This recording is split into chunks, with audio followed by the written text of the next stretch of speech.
네, 자, 이번에는 투부정사의 주어 역할. 기본이면서도 굉장히 중요합니다. 아주 중요합니다. 네, 같이 한번. 제가 뭐 늘 중요하다고 말씀드리는데. 자, 보시면 투부정사 역할은 이제 우리가 명사용사 부사 역할이라고 하죠.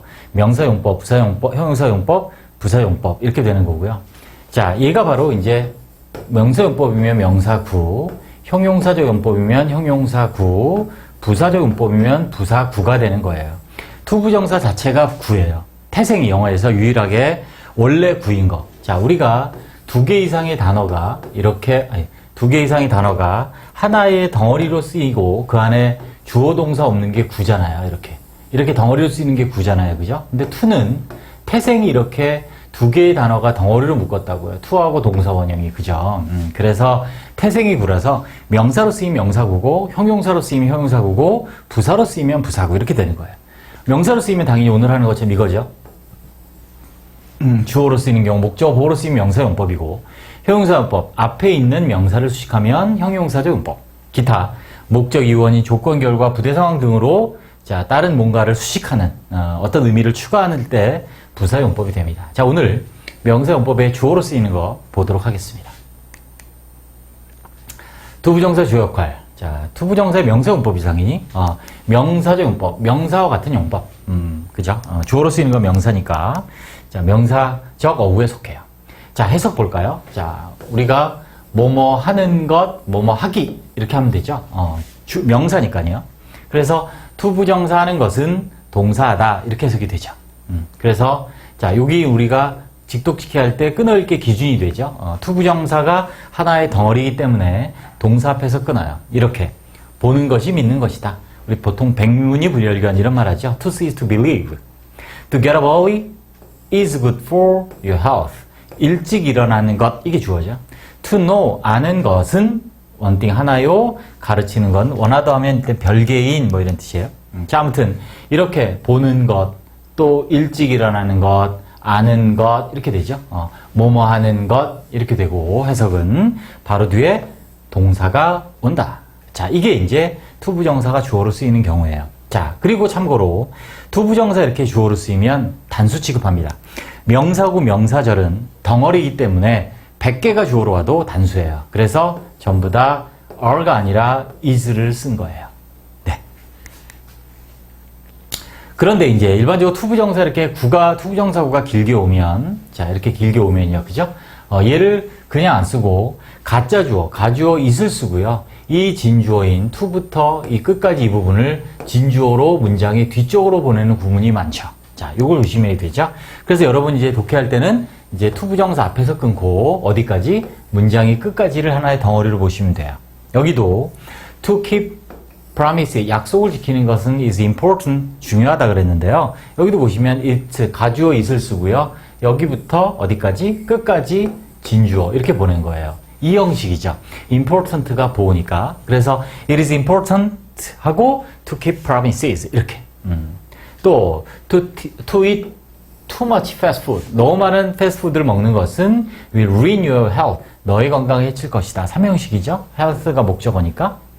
그래서 또 역시 가짜주어 it을 쓰고 it will ruin your health 끊고 to부터 끝까지가 이제 진주어가 되는 거죠. 그래서 그것은 너의 건강을 망칠 것이다. 그것이 뭐예요? To eat too much fast food가 되는 거죠. 되시죠? 자, 이렇게 투부정사가 주어인 경우는 어떤 경우가 많다? 가주어를 쓰고 이 투부정사를 문장의 끝으로 보내서 이렇게 진주어로 쓰는 경우가 많다. 가주어를 쓰고 이 경우 자, 눈여겨보시기 바랍니다. 네.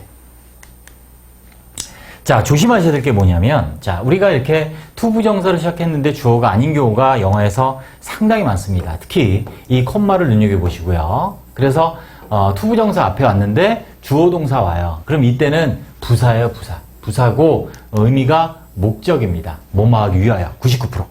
그래서 여기도 보시면, to find the solution 하면 얘는 주어죠. 왜? 뒤에 바로 동사가 왔으니까. 문제를 해결책을 찾는 것이 어려웠습니다. 우리에게 이렇게 되는데 자 똑같은 to find the solution이지만 구조를 보시면 컴마 오고 주어 동사 왔죠? 이때는 뭐든다? 부사용법이고 주로 뭐로 해석한다? 목적, 뭐뭐하기 위하여로 해석을 한다. 자, 이렇게 정리하시면 되겠습니다. 네, 됐습니다.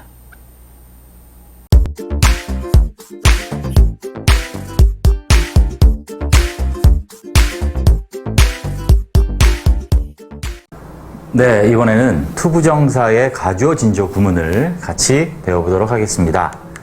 자, 일단 가주어 진주어가 뭐냐? 주로 이형식 문장에서, 즉 주어, 동사, 보어가 있는 이형식 문장에서 투부정사가 문장의 주어인 경우, 주어가 길죠. 이 주어가 투부정사가 쓰인 경우에 주어 자리에 가주어, 가짜 주어죠. 있을 쓰고 그 투부정사는 문장의 맨 뒤로 이동해서 진주어가 되는 구문. 얘를 이제 투부정사를 사용한 가주어 진주 구문이다 라고 얘기를 합니다.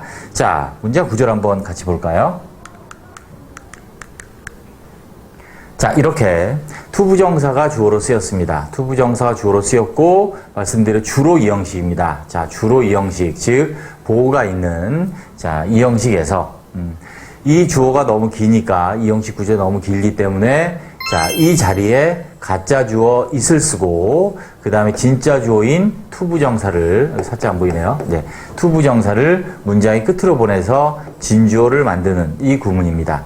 여기서 참고로 자, 항상 이형식은 아닌데 거의 다 이형식. 그래서 보어가 있습니다. 그래서 가주어가 오면 비동사 뒤에 주로 보, 명사나 형용사. 형용사가 되니까 당연히 분사도 되겠죠? 자, 그 다음에 여기서부터 투부정사고 어디까지 투부정사, 즉 진주어가 어디까지냐? 문장의 끝까지가 진주어가 되겠습니다. 여기서는 주어가 당연히 동사 앞까지가 되겠고요. 자, 밑에 예문을 한번 보시면 to be wise after the event. 어떤 사건을 겪고 난 이후에 지혜로워지는 것은 쉽다. 자, 보시면 우리가 동사 앞까지를 우리가 주부라고 하는데 이 주어 부분이 너무 길죠. 동사부터 끝까지 우리는 술부라고 하고요. 자, 영어는 문장의 균형을 아주 중요시하게 생각을 합니다. 근데 앞에 부분이 너무 길기 때문에 부담스럽다. 그래서 얘를 뒤로 보내죠. 보시면 주어 있고 비동사 있고 보어가 있는 이 형식이에요. 그래서 이 주어 자리에다가 가주어 있을 쓰고 가짜 주어 있을 쓰고 그 다음에 이 주어를 이렇게 문장의 끝으로 보내서 뭐로 만들었다? 자, 진주어로 만드는 이 구문을 말씀드리는 거고요. 자, 역시 아까 말씀드린 대로 투부정사인 이 진주어는 어디까지냐? 투부터 무조건 문장의 끝까지다. 이 전체가 하나의 덩어리다. 여기가 이렇게 덩어리인 거죠. 투부정사야 구. 그래서 투부정사가 하나의 덩어리이므로 투부터 문장의 끝까지가 하나의 덩어리인 주어다 라고 이해하시면 되겠습니다. 참고로 투부정사 이제 의미상의 주어라는 게 있는데 의미상의 주어란 사실은 투부정사만 있는 것이 아니고 준동사의 주어를 우리는 의미상의 주어로 합니다. 준동사라 함은 투부정사, 동명사, 분사 이들의 주어를 이제 의미상의 주어로 하고요. 문장의 주어와 혼동이 오니까 동사의 주어, 문장의 주어는 그냥 주어로 하고 자, 준동사의 주체, 동작의 주체는 우리가 이제 문장의 주어와 구별하기 위해서 의미상의 주어라고 부르는 거죠. 그래서 투부정사의 동작의 주체가 이제 의미상의 주어입니다. 형태가 어떻게 되냐면 이렇게 가주어, 진주어 구문에서는 투부정사 이하가 이제 진주어겠죠. 끝까지가 진주어가 되면 앞에 for 플러스 목적격을 통해서 이 의미상의 주어를 나타냅니다. 자, 밑에 예문을 보시면 it was easy, 쉬웠다 이렇게 되는 거죠. 자, 그 다음에 to부터 끝까지가 진주어예요. 그래서 to be wise after the event, 어떤 사건을 겪고 내 지혜로운 건 쉽다. 그러니까 미리미리 우리가 준비해야 되고 그런 판단력, 지혜로워야 된다는 얘기인데 격언입니다. 아무튼 그럼 여기서 지혜롭게 되는 사람이 누구냐? 사건을 겪고 내 지혜롭게 되는 사람이 누구냐? 여기 앞에 있는 미란 얘기죠. 내가 지혜로워지는 거죠. 그래서 얘가 바로 의미상의 주어입니다. 그럼 여기 for는 왜 붙었느냐? for는 왜 붙었느냐? 투부정사 의미상의 주어가 문장의 주어나 목적어가 아니면 의미상의 주어 앞에 for를 사용합니다. 다시 자, 투부정사 의미상의 주어가 문장의 주어일 수도 있고 목적어일 수 있어요. 근데 얘는 문장의 주어도 아니고 문장의 목적어가 없죠. 그러니까 앞에 따로 써야 되는 거죠. 그래서 for 플러스 목적격 이렇게 사용을 한다. 자, 동명사가 만약 있다라는 건 참고로 보시면 solving the problem in a day, 그 문제를 하루에 푸는 것은 어렵습니다 나에게. 이렇게 동명사가 주어인 경우도 진주어로 갈 수 있는데 자, 이렇게 가면 안 된다는 거죠. 그래서 동명사는 진주어로 사용하지 않습니다. 동명사를 가주어 진주어 구문으로 쓰고 싶으면 가주어를 쓰고 그 동명사를 투부정사로 바꿔야 됩니다. 네, 수고하셨습니다.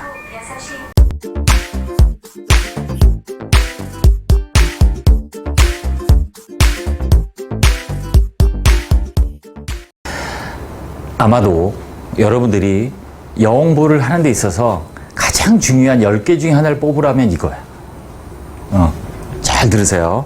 자, 우리나라 책에 아쉽게도 이 의미상의 주어에 대해서 정확하게 정리된 책이 사실 없어. 먼저 투부정사를 잘 이해하면 여러분들이 동명사 분사도 금방 이해돼. 자, 갑니다. 자, 일단 의미상의 주어가 뭐냐? 의미상의 주어는 뭐냐면 여기 나와 있지만 뭐의 주어다? 준동사의 주어를 우리는 의미상의 주어라고 합니다. 다시. 준동사의 주어가 의미상의 주어다. 우리가 동사의 주어는 뭐라 그래? 그냥 주어야, 주어. 동사의 주어는 주어야. 준동사의 주어를 뭐라고 한다고? 의미상의 주어라고 한다고. 준동사의 주어가 의미상의 주어. 기억.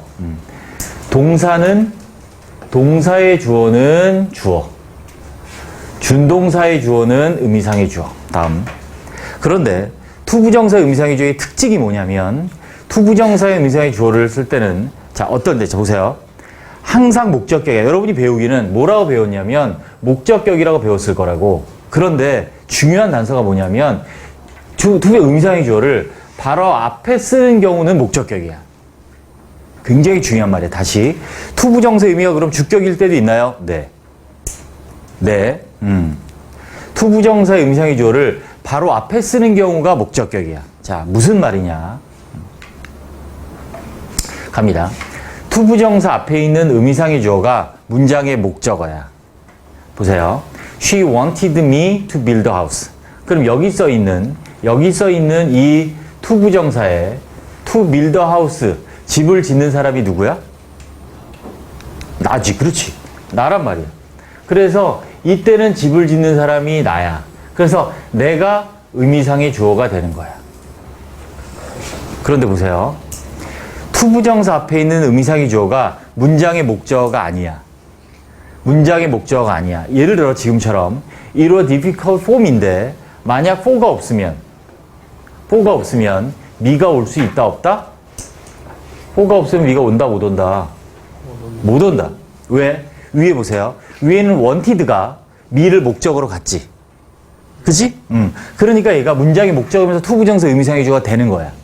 그런데 for가 없이 it was difficult me가 안 되지. 근데 투부정사 앞에 의미상의 주어를 쓸 때 무슨 격을 쓴다고? 아, 성민아, 힘내. 승희 잡네. 다시 성민아. 투부정사 의미상의 주어를 앞에 쓸 때는 반드시 목적을 쓴다 그랬잖아. 그치? 근데 위에 me는 문장의 목적어에 상관이 없는데 이 밑에 me는 문장의 목적어가 안 되니까 그때 앞에 전치사 뭐를 쓴다? 그게 for야. 다시. 투부정사 앞에 있는 의미상의 주어가 문장의 목적어가 아닌 경우 뭘 쓴다? 전치사 for를 사용한다. 얘를 기억합니다. 그렇지. 이렇게 그냥 쓰면 되지. 이렇게 wanted be 이렇게 쓸 수 있는 거지. 됐지? for를 쓰면 안 되지. 당연히. wanted가 목적어를 갖잖아. 타동사라서.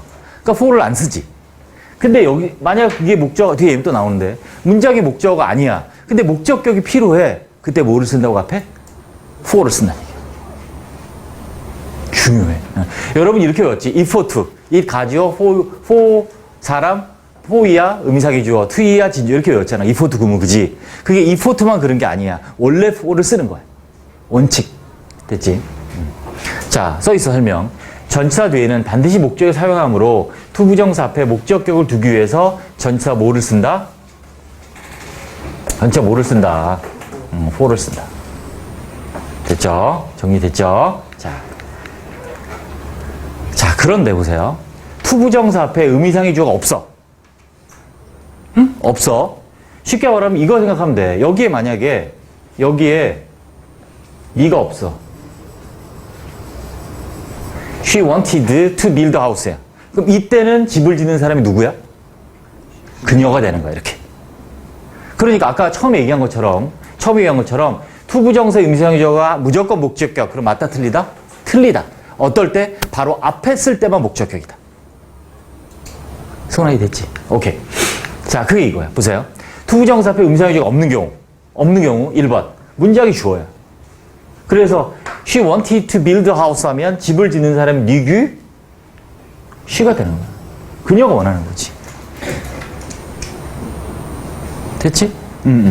또 이런 경우도 있어. 자, 말하는 사람이 의미상의 주어야. 그래서 for me를 안 쓰는 거야. It was difficult to build a 집 짓기 어려웠어. 그럼 누가 어려웠다는 얘기야? 내가 어려웠다는 얘기잖아. 그럴 때 안 써도 된다는 얘기야. 이렇게. 또 일반 사람이야. 즉 문장이 좋을 수도 있고 말하는 사람 일반 사람이 It was difficult for people to build a house. 막 얘기를 하는데 요즘 집 잘 짓고 있대 사람들. 집 짓기 어렵대. It was difficult to build a house. 이렇게 쓰면 돼. 됐지? 그럼 이때는 문장의 주어가 의미상의 주어니까 의미상의 주어가 she야. 그럼 무슨 격이야? 주격일 때도 있다고. 왜? 바로 앞에 없으면 주격이 된다고. 여기는 말하는 사람이라서 여기는 일반 사람이라 생략된 거지.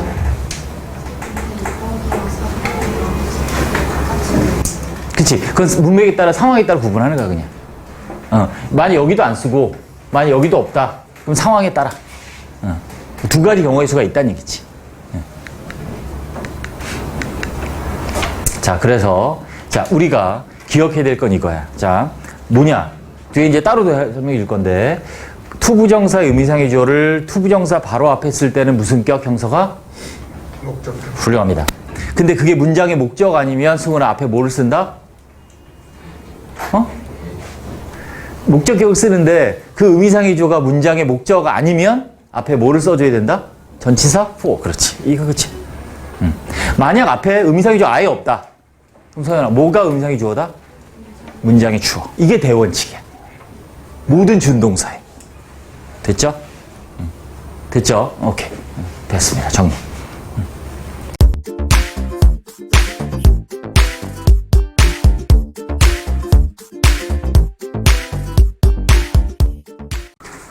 자, for 목적격 투부정사 이게 뭐냐면 투부정사 앞에 이렇게 for 플러스 목적격이 있으면 얘가 투부정사의 주어, 즉 의미상의 주어거든요. 자, 이거에 대한 것을 한번 같이 배워보겠습니다. 자, 의미상의 주어란 말을 중요합니다. 의미상의 주어가 뭐냐면 기억하세요. 준동사의 주어가 의미상의 주어야. 의미상의 주어란 준동사. 여기서 이제 투부정사라는 거죠. 보시면 그래서 동사의 주어는 주어라고 하고요. 준동사의 주어는 뭐라 그래? 의미상의 주어. 그래 구별한다고요. 그래서 동사 앞에 있는 주어는 주어고 준동사 앞에 투부정사, 동명사, 분사 앞에 있는 거는 의미상의 주어로 이렇게 구별을 합니다. 그래서 투부정사 의미상의 주어는 투부정사의 의미상의 주어를 바로 앞에 쓰는 경우는 반드시 무슨 격? 무슨 격? 목적격을 쓴다. 자, 기억하시고 준동사가 달라요. 투부정사는 앞에 쓸 때 목적격을 쓴다. 다음, 투부정사 앞에 있는 주어가 문장의 목적어인 경우는 그냥 이렇게 쓰면 돼요. 보세요. She wanted me to build a house 이렇게 돼 있는데 자, 주어, 동사, 목적어, 보호인데 우리가 해석할 때 그녀는 나를 원했다라고 안 하지. 뭐라고 해석하니? 내가 짓기를 원했다 이렇게 해석한다. 그지? 그래서 투부정사의 미가 의미상의 주어이기 때문에 마치 주어 동사처럼 이렇게 해석을 하는 거야. 목적어인데 주어처럼 해석을 하는 이유는 투부정사의 의미상의 주어라서 그녀는 원했다, 내가 짓기를 이렇게 됩니다. 그래서 의미상의 주어는 미예요. 이렇게 앞에 투부정사의 의미상의 주어는 무슨 격? 무슨 격? 목적격. 그렇지. 목적어 이렇게 있잖아. 그치? 자, 그럼 문제가 없는데 얘가 문제야. 투부정사 앞에 의미상의 주어가 문장의 목적어가 아니야. 아니야. 없어. 그러면 전치사 for를 사용하는 거지. 왕별 3개. for가 중요합니다. 자, 우리가 일반적으로는 이걸로 많이 하죠. if for to 구문. 그래서 it for to 구문으로 많이 합니다. 그래서 가주어 쓰고 for 목적격 내지는 의미상의 주어 쓰고 그 다음에 투부정사 쓰는. 그래서 it was difficult. 어렵다. it은 가주어예요. 어려웠다. 내가 집을 짓는 것이. 그래서 to build a house가 뭐지? 진주어. 그렇지. 이렇게 되는 거지. 그래서 누가 짓냐면 내가 짓는 거지. 이렇게 미가 문장의 목적어가 아니라고요. 그지? 미가 문장의 목적어가 아니잖아. 아까랑 달리. 그래서 앞에 이렇게 for를 쓰는 거지. 투부정사의 의미사의 주어는 무슨 격? 목적격. 목적격을 쓰기 위해서 목적어가 아닌데 목적격을 써야 돼. 그때 for를 앞에 붙인다는 얘기야. 이해됐니? 자, 전치사 뒤에는 반드시 목적격을 사용해야 되잖아. 그지? 전치사 뒤에는. 그래서 투부정사 앞에 목적격을 두기 위해 그 말이야. 투부정사 앞에 목적격을 두기 위해 전치사 for를 사용한다. 투부정사의 의미상의 주어는 무슨 격이니까? 목적격이니까. 자, 다른 문장. 자, 이포트뿐만이 아니라 다른 경우도 마찬가지예요. 보세요. He raised his right hand. 자, 그가 그의 오른손을 들었다. 오른손을 들었다. 자, to get on the bus. 버스를 타기 위하여. 근데 누가 타는 거야? 이렇게 쓰면 내가 타는 거라고. 만약 for me가 없으면 누가 타는 거야? 그가 타는 거야. 그가 오른손을 들었어. 버스 타기 위하여. 그럼 그가 타는 거야. 그런데 여기서는 그가 아니라 내가 타. 그러면 이렇게 어떻게 쓴다? for me 이렇게 쓴다는 얘기지. me를. 그리고 얘가 미가 문장의 목적어가 아니니까 앞에 뭘 붙인다? 전치사 for를 붙인다. 이렇게 돼. 됐죠? 자, 정리하면 이런 뜻이야. 자, 투부정사가 있는데 얘는 의미상의 주어를 쓸 때는 무슨 격을 써야 되냐면 목적격을 써야 돼. 목적을 써야 돼. 그래서 여기에 이제 의미상의 주어가 목적격이 들어가는데 얘가 문장의 목적어면 그냥 이렇게 쓰면 되는데 만약 얘가 목적어가 아니면 앞에 뭘 붙인다? for를 붙인다. 이렇게 된다는 얘기지. 됐죠? 그래서 얘랑 구분해 드릴게. 앞에 얘 미는 목적어니까 그냥 두고 여기에 있는 미는 목적어 아니까 앞에 for를 쓴다.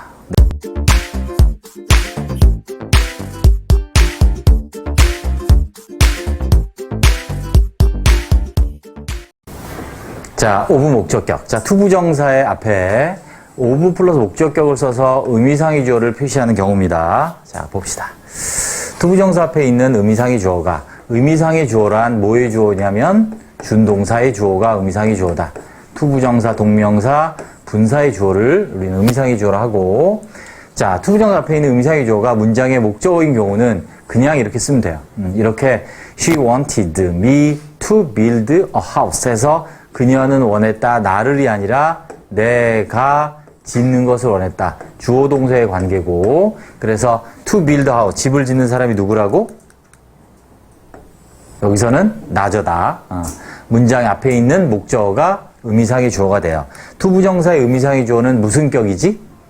무슨 격? 그렇지. 목적격을 쓴단 말이야. 목적격을 써야 되는데 투부정사의 의미상의 주어는 근데 문장의 목적어니까 그대로 얘가 목적어면서 의미상의 주어가 되는 거지. 됐죠? 자, 요거 기억. 자, 그래서 투부정사의 의미상의 주어를 바로 앞에 쓰는 경우는 목적격을 쓴다. 바로 앞에 쓰면. 그래서 얘는 그냥 그대로 두면 돼. 됐어요. 그런데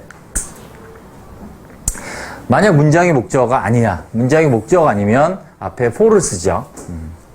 for를 써서 뭐를 나타내? 의미상의 주어를 표시합니다. 그래서 왜냐하면 투부정사의 의미상의 주어는 여기 써인 것처럼 반드시 목적격을 써야 되잖아. 그지? 그래서 투부정사의 의미상의 주어 목적격을 써야 되는데 문장의 목적어가 아니면 for를 쓴다. 설명 보세요. 전치사 뒤에는 반드시 목적격을 사용하잖아. 그지? 전치사 뒤에는. 그래서 투부정사 앞에 목적격을 두기 위해서 전치사 for를 사용하는 거지. 아까처럼 문장의 목적어면 안 써도 되는데 목적격을 써야 되는데 얘가 문장의 목적어가 아니야. 그러면 목적격을 쓰기 위해서 앞에 for를 붙인다는 얘기지. 이렇게. It was difficult me가 안 된다고. 왜? me가 difficult의 목적어가 안 된다고. 투부정사의 의미상의 주어를 써야 되는데 목적어가 아니야. 문장에. 그러면 목적어가 아니니까 목적격을 두기 위해서 for를 붙인다는 얘기지. 이렇게. 그래서 어려웠다. 내가 집을 짓는 것이 이렇게 되지. 됐죠? 됐습니다. 자, 그런데 자, 이게 시험이 잘 나오죠? 별표 3개. for를 안 쓰고 예외적으로 전치사 of를 사용하는 경우가 있다. 얘를 잘 봐야지. 일반적으로는 for를 써요. 일반적인 건 for를 쓰는데 어떨 때냐면 어느 경우에 of를 쓰냐면 예외적으로 형용사, 즉 얘가 보호인데 얘가 사람의 성질 특징을 나타내는 형용사, 분사가 오면 이때는 예외적으로 ove를 쓴다고. 자, 이렇게 되는 간단해. 다시 보면 투부정사가 있는데 앞에 의미상의 주어는 목적격을 써야 돼. 목적격을 써야 돼. 근데 얘가 목적어가 아니야. 목적어면 그대로 두면 되는데 의미상의 주어가 문장의 목적어가 아니면 앞에 for를 쓰는 게 원칙이다. 그래서 얘가 의미상의 주어, 주어고 동사의 이런 관계인데 이 앞에 지금처럼 형용사가 사람의 성질 특징을 나타내는 형용사 분사가 오면 for 대신에 이제 ove를 쓴다는 얘기지. 어떤 거냐? 사람의 성질 특징을 나타내는 거, 친절한, 착한, 어리석은, 지혜로운, 관대한 이런 thoughtful, 사려 깊은 이런 제너러스 2번 나왔네. 제너러스 2번 나왔네요. 오타. 자, 그래서 이런 사람의 성질, 성격, 특징을 나타내는 형용사가 있으면 ove를 쓴다. 봅시다. 예문. 자, 이거 보시면 이렇게 되는 거지. It was kind, 친절하다잖아. 그러니까 for you가 아니라 of you지. 네가 집을 지은 것이 참 친절했어. It is thoughtful, 사려 깊은, 그녀가 사려 깊은 거야. 뭐 한 게? Help him to the work. 자, 그가 그 일하는 걸 돕는 것이 사려 깊었어. 또 어리석었어. 누가? 그가. 이렇게 다 사람의 성격, 성질, 특징을 나타내는 형용사 와서 뒤에 전차를 over를 쓴다. 됐습니다.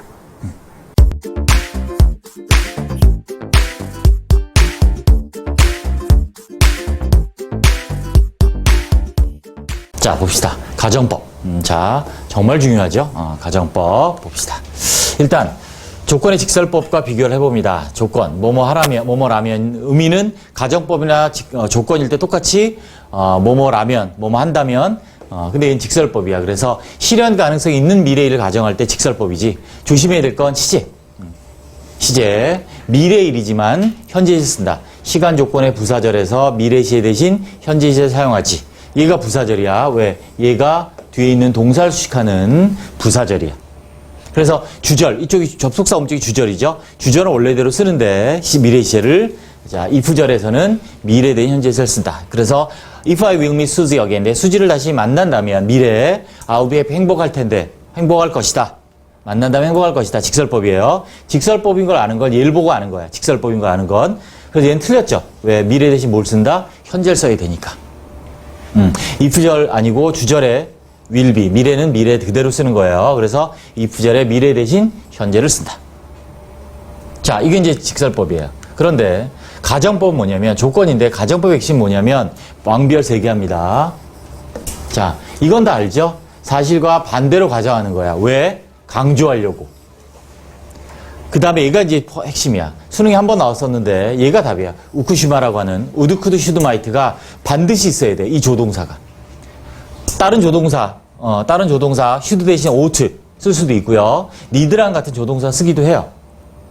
하지만 일반적으로 쓰는 이 would, could, should, might가 있어야 가정법이야. 3가지. 사실의 반대다. 왜? 강조하려고 하는 거다. 3번째, 가정법의 조동사가 있다. 이게 제일 중요해. 기억. would, could, should, might. 그래서 가정법은 현재 사실의 반대가 있고 과거 사실의 반대가 있고 또 뭐가 있냐면 실현 가능성 없는 미래. 실현 가능성이 있으면 직설법이야. 실현 가능성이 없는 미래를 가정하는 게 가정법 미래예요. 자, 그래서 기본 형태가 이렇게 되고, 자, 현재 사실 반대할 때 가정법 과거라고 하는 이유는 동사를 과거 동사나 비동사는 were를 쓰죠. 나중에 가정법하고 따로 자세히 할 거야. 자, 가정법 과거 사실의 반대인데 가정법 과거 완료라고 하는 건 동사를 과거 완료로 쓰기 때문에 그런 거야. 그런데 조심해야 될 게 이 부분이야. would, could, should, might 동사원형, would, could, should, might, have, pp. 현재 반대일 때, 과거 반대일 때. 그래서 if I met 수지를 다시 만난다면 행복할 텐데 will be는 행복할 것이다. 직설법. 만나지 못하는 거지 지금. 또 내가 만났다면 과거에 나는 행복했을 텐데 못 만난 거야. 현재 반대 과거 반대 됐죠? 자, 실현 가능성이 없는 미래야. 자, 이게 포인트입니다. 얘는 should 원형이나 were 투부정사를 쓴다. 여기도 조동사 플러 원형 그대로야. would, could, should, might 동사 원형. 근데 앞에 if절은 가정법 미래일 땐 should 동사, 이 R이 루트죠. 원형이란 뜻이고, 아니면 or to 부정사 쓰면 실현 가능성이 없는 미래야. 그래서 내가 수지를 다시 만나게 된다면 가능성이 없어요. 나는 행복할 텐데. 그죠? 미래야. 자, 얘는 만난다면 행복할 텐데. 얘는 실현 가능성이 없는 미래니까 만나게 된다면 미래. 행복할 텐데. 이렇게 다른다고.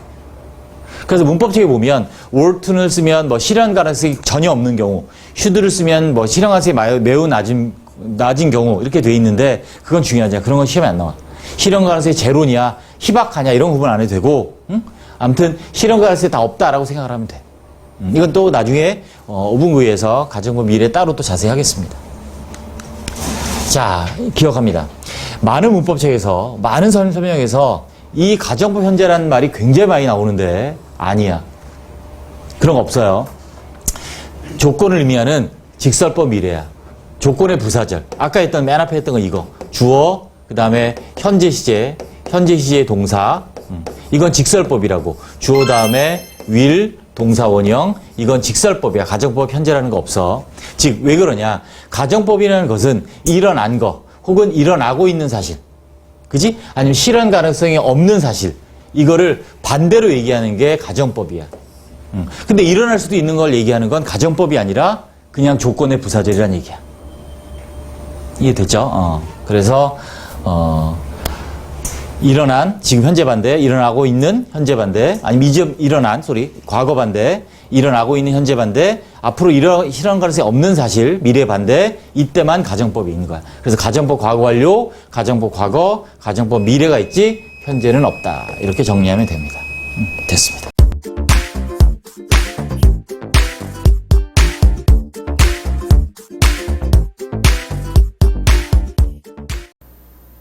네, 이번에는 가정법 시제의 의미를 배워보겠습니다.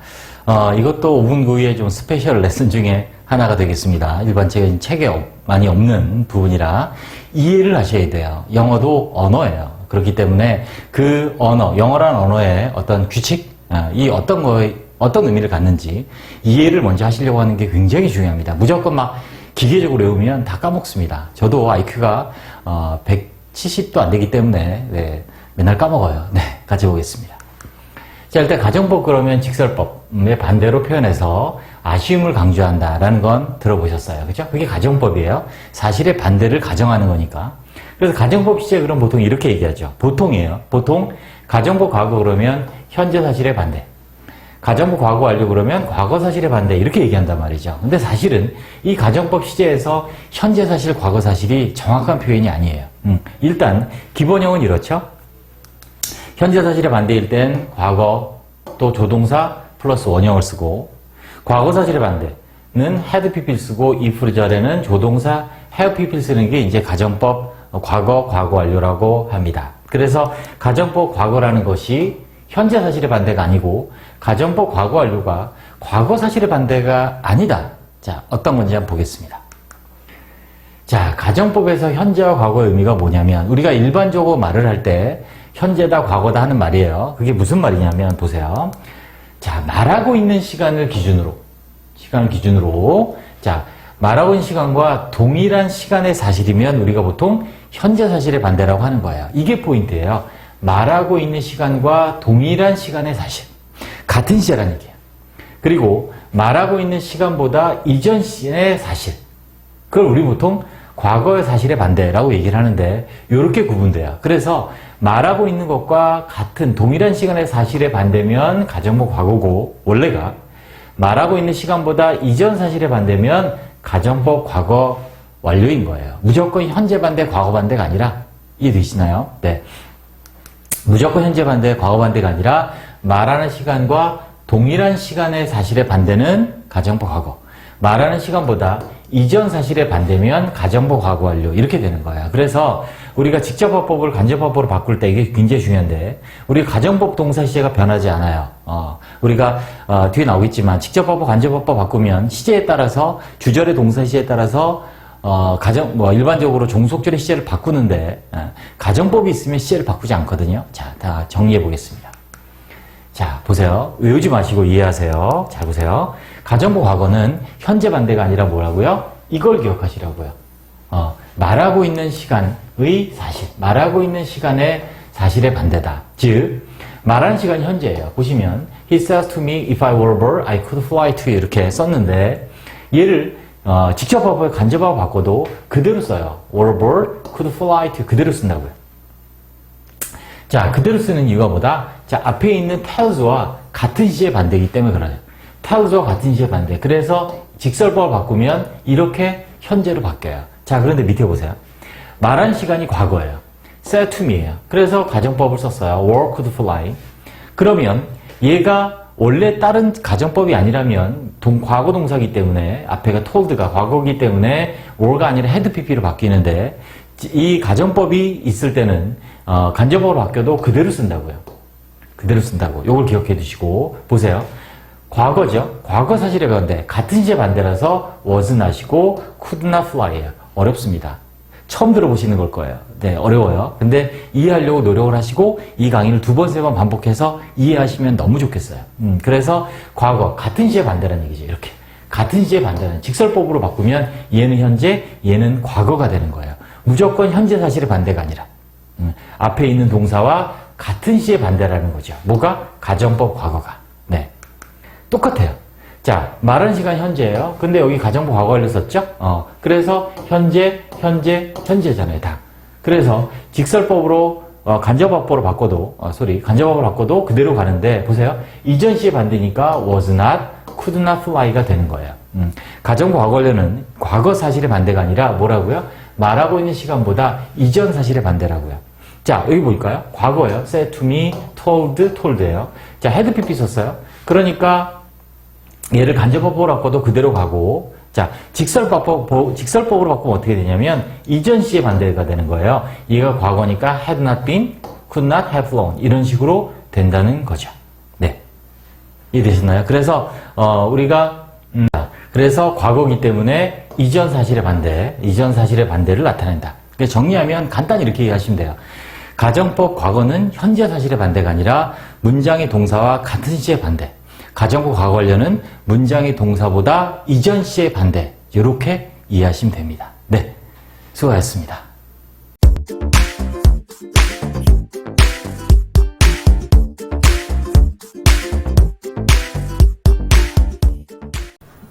네, 오늘은 가정법 과거를 한번 알아보도록 하겠습니다. 자, 가정법이다. 자, 우리가 일반적으로 교재를 보면 2번이 먼저 나와 있죠. 그래서 2번을 먼저 보시면 가정법 과거는 뭐냐? 과거. 자, 현재 사실과 반대되는 일이다. 그래서 현재 사실에 대한 후회나 아쉬움을 강조하는 거다라고 되어 있습니다. 후회나 아쉬움을 나타내는 거고 중요한 의미가 뭐냐면 강조하는 거다. 반대되는 일이나 상황을 가정하는 이유는 강조하기 위해서다라는 걸 기억해 주시고 이거보다 훨씬 더 중요한 내용이 뭐냐면 가정법의 핵심은 if나 접속사 if라든가 if절이 아닙니다. 가정법의 핵심은 if가 아니고 바로 뭐다? 반드시 조동사 would, could, should, might, 구시마라고 하는 이 조동사가 있다. 주절에 사실은 if절에 쓸 수 있습니다. 이따른 사실을 꼭 기억하시기 바랍니다. 자, 가정법의 핵심은 조동사라는 걸 기억하시면서 현재 사실의 반대인 가정법 과거를 한번 알아보겠습니다. 일단 기본 형태. 말 그대로 기본이죠. 여러분들 꼭 기억하셔야 됩니다. 기본 형태가 어떻게 되어 있느냐.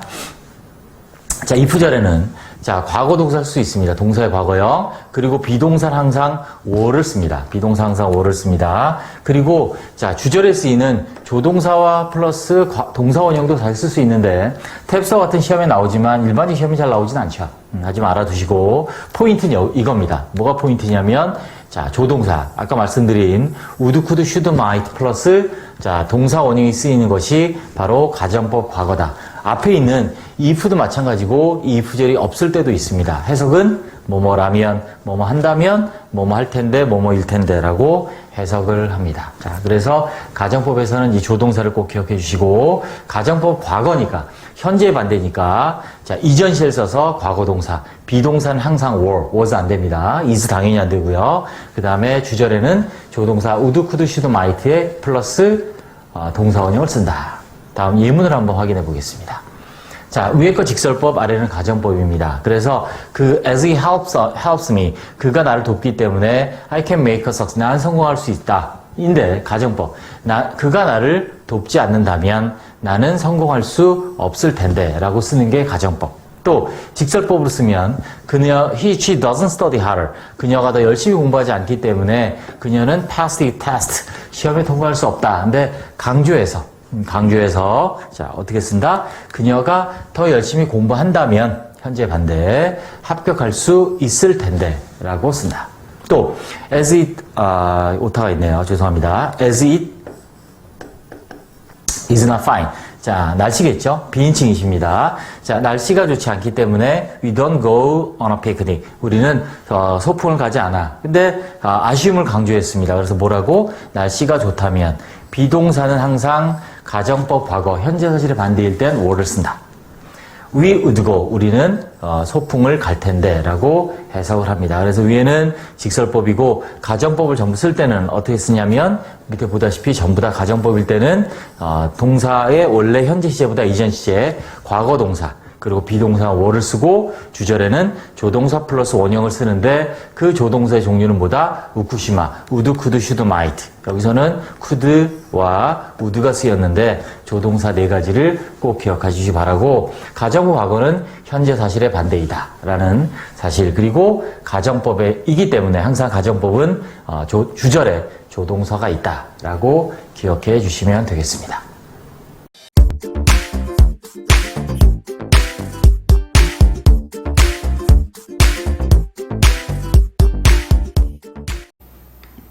네, 이번엔 가정법 조동사의 해석을 같이 배워보도록 하겠습니다.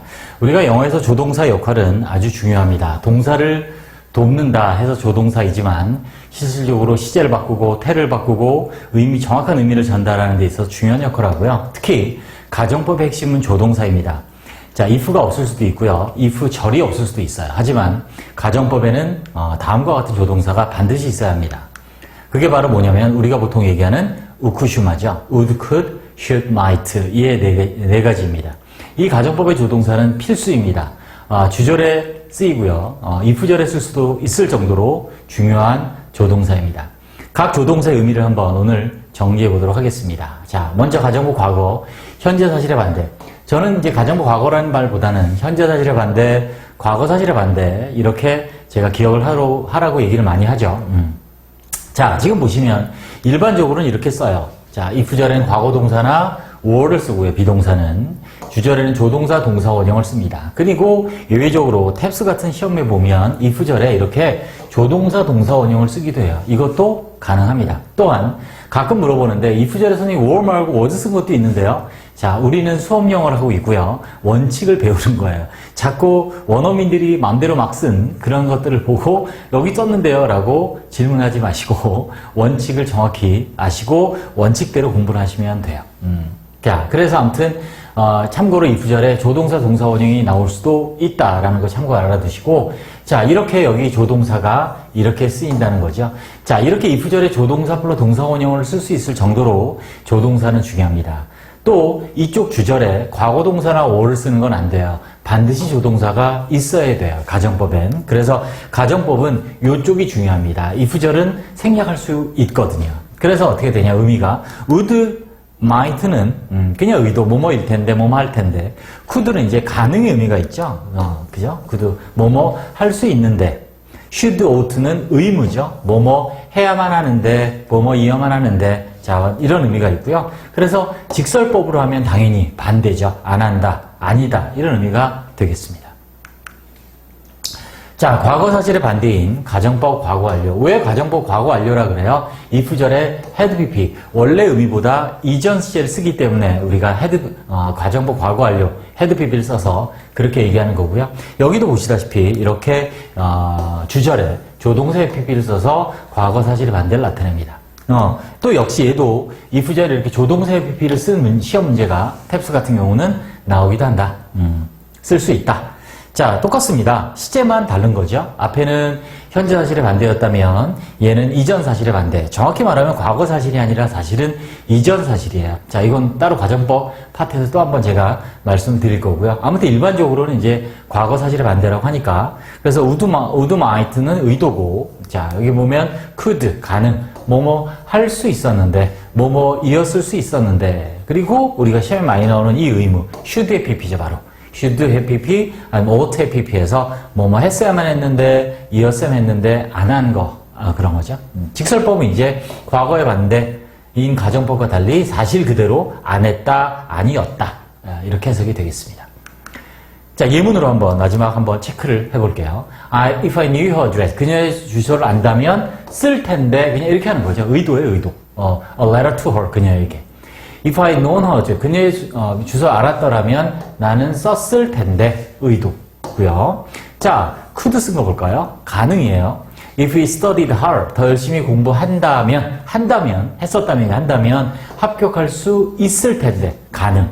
밑에 열심히 공부 더 했었더라면 합격할 수 있었을 텐데 라는 가능을 의미하죠. 그래서 조동사가 보이면 여러분들이 항상 기억하셔야 될 게 가정법은 말할 것도 없고요. 항상 조동사의 의미, 시제, 형태 꼭 확인을 하시기 바랍니다.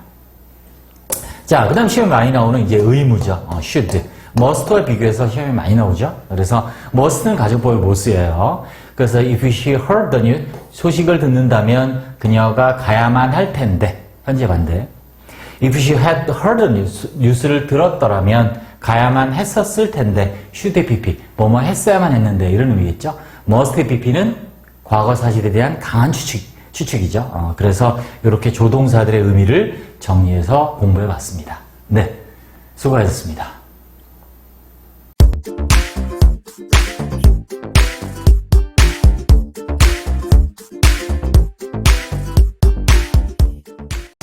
자, 조건의 접속사. 자, 가장 대표적인 건 당연히 뭐냐면 절대적으로 if죠. 뭐뭐라면. 자, 그런데 보세요. 자, 아까 했어. supposed 아니라고. suppose, supposing, provided, providing. 그죠?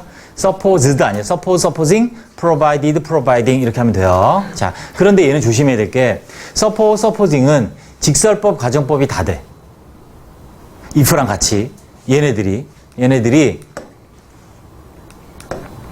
얘네들이 직설법, 가정법이 다 된다고요. 그런데 밑에는 provided, providing은 직설법만 돼. 가정법이 안 돼.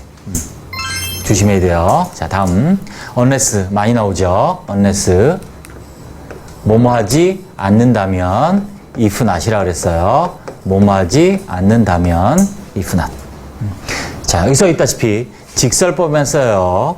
unless는 가정법이 안 돼요. 뭐뭐 하지 않는다면 as far as, so far as 같은 뜻으로 뭐뭐 하는 동안 as long as, so long as 시간 뭐뭐 하는 동안 조건도 쓰이죠. 얘는 참고로 뭐뭐 하는 한 조건에도 나오죠. 뭐뭐 하는 한의 뜻으로 쓰이기도 합니다. as far as, so long as, as far as, so far as, as long as, so long as가 시간에도 쓰이고 조건에도 쓰인다. 자, if only 만약 뭐뭐라면 자, 얘랑 얘는 어떻게 다르냐? only가 붙어서 가정법을 어떻게? 강조할 때 사용하는 게 if only. 제발 뭐뭐라면 뭐 이런 뜻이죠. on condition that. 컨디션이 조건이라는 뜻이잖아. 그지? 그래서 뭐뭐라는 조건으로. 그래서 만약 대시 없고 on condition 하면 전치사구로 그냥 이렇게 써요. on condition 하면 그냥 조건부로 이런 뜻이. on condition이 단독적으로 전치사구로 조건부로라는 얘기고 대시 붙어서 접속사가 돼서 대디야라는 조건으로 이렇게 해석이 된다는 얘기지. 자, 근본적으로 가장 중요한 건 당연히 unless, if랑 if 당연히 중요하고 그 다음에 이제 unless가 제일 많이 쓰이죠. 그 다음에 as far as, so long as는 참고로 시간도 되고 조건도 된다. 이렇게만 정리해 주시면 되겠습니다. 이 접속사들을 단어 하나 외우듯이 꼭 잘 정리해 둬야 돼요. 접속사 모르면 해석이 아예 안 돼. 자, 예문을 같이 봅시다. 자, if it is not cold tomorrow. 자, 직설법이야. 왜? is 썼으니까, 그죠? 가정법이 아니야. 내일 춥지 않다면, I'll go hiking. 하이킹을 할 것이다. supposing that. 네가 늦는다면, what excuse. 무슨 핑계를 너는 만들 거니? 뭔 핑계를 댈 거니? 이런 뜻이야. You can camp here. 여기다 캠핑해도 돼. 뭐라면? You leave no mess. leave no mess. 엉망진창. 어지럽히는 거죠. 어지럽히지 않는다면. I won't meet you. 너를 만나지 않을 거야. 뭐 하지 않으면? You pick me up. 나를 태워주지 않으면. If you don't pick me up. 자, 그래서 unless는 if, not의 뜻이다. 됐고요. I'll be with you. 나랑 너랑 함께 할 거야. As long as 뭐만 한, 뭐만 한다면 You are staying here. 네가 여기 머무른다면. 자, 해석만 이 정도 하시면 되겠습니다. unless가 부정이 들어가 있다는 것만 조심하시고 부정, if not이라는 것만 기억하 조심하시면 되고 그 다음에 얘가 중요하죠. 시제일치 예외. 자, 얘는 조건인데 아무튼 시간과 조건의 부사절에서는 미래시 대신 뭘 쓴다? 현재시에 쓰는 거는 아주 중요하죠. 부사절. 그래서 if it will be fine tomorrow. 내일 날씨가 좋다면 미래니까 if를 썼구나. 그리고 조건이니까 if를 썼구나. 미래니까 will을 썼구나. 틀리다는 얘기지. 왜? 부사절이야. 좋으면 갈 텐데 동사를 꾸미는 부사절이다. 그럴 때는 뭘 못 쓴다? 미래 대신 현재를 써야 된다. 그래서 if it is fine tomorrow. 내일 날씨가 좋으면 갈 텐데 소풍을 이렇게. 그래서 미래 시제 대신 조건의 부사절이니까 여기는 조건의 부사절이죠. 시간의 부사절도 마찬가지고 조건의 부사절일 땐 미래 시제 대신 뭘 쓴다? 현재 시제. 기억합니다. 그래서 it will be가 아니라 it is가 된다. 자, 이것만 정리하시면 돼요. 조건의 부사절은. 됐습니다.